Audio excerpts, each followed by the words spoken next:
দেশি ছোট মুরগি রান্না করতেছি আমার নিজের জন্য। ফার্স্টে কড়াইয়ে তেল দিয়ে দিলাম,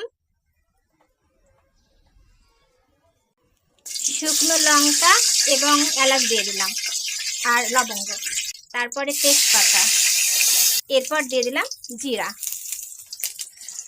তারপর দিয়ে দিলাম পেঁয়াজ। আজকে আমি শুধু পেঁয়াজ দিয়ে মুরগিটা ভুনা করব।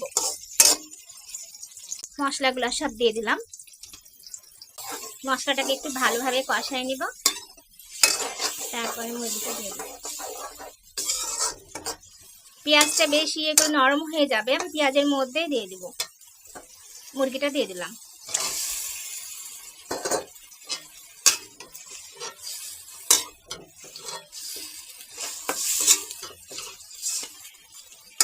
শুধু পেঁয়াজ দিয়ে মুরগি ভুনা করব।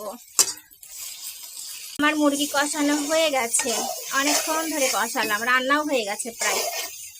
আর একটু করে রেখে দিব, সামান্য একটু দিয়ে পানি দিয়ে নামাই ফেলবো। তারপর একটু সামান্য পরিমাণ পানি দিয়ে দিব।